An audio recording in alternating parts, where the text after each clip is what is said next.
Hello बच्चों, let's see the question. कह रहा है कि phenol does not react with sodium bicarbonate, phenol is less acidic then carbonic acid. ये क्या होता है बेटा? Carbonic acid.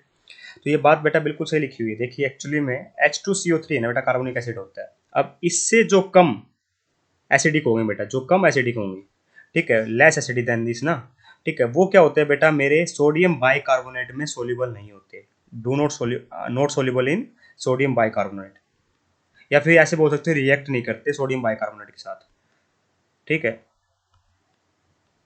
या रिएक्ट नहीं करते। और इससे ज़्यादा एसिडिक होंगे बेटा, मोर एसिडिक लिख दो यहाँ पे बेटा, तो ये सारे के सारे क्या होंगे बेटा? मेरे सोल्यूबल होते हैं सोडियम बाइकार्बोनेट। बस इतना ही कंसेप्ट अपने को ध्यान रखना है, सोल्यूबल इन सोडियम बाइकार्बोनेट, ठीक है। तो यहाँ पे बेटा मेरा जो फिनोल होता है ना, फिनोल बेटा मेरा लेस एसिडिक देखो होता है देन कार्बोनिक एसिड। फिनोल बेटा ये है, ठीक है, इसका कंजुगेट बेस ड्रॉ करा मैंने, ओ नेगेटिव आ गया। फिनोल क्या है बेटा? फिनोल ये है बेटा ना। और H2CO3 है बेटा, दैट इज कार्बोनिक एसिड। तो कार्बोनिक एसिड क्या होता है? सी डबल बॉन्ड ओ, यहाँ पे OH और यहाँ पे H है ना, H2CO3। H2CO3 होता है, गलत बना दिया बेटा हमने। ये होता है कार्बोनिक एसिड बेटा,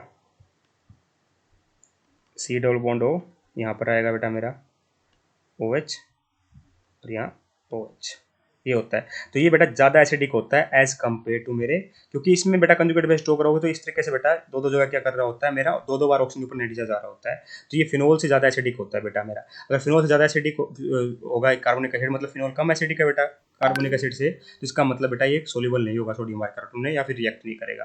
तो सेशन भी सही है बेटा मेरा, रीजन भी सही है, ठीक है। लेस एसिडिक देन बाइकार्बोनेट है, H2CO3 है बेटा, इसलिए बेटा वो बाइकार्बोनेट में हमारा सोल्यूबल नहीं होता या फिर रिएक्ट नहीं करता। तो option number A perfectly correct हो जाएगा कि दोनों करेक्ट है और रीजन करेक्ट एक्सप्लेनेशन भी दे रहा है ना।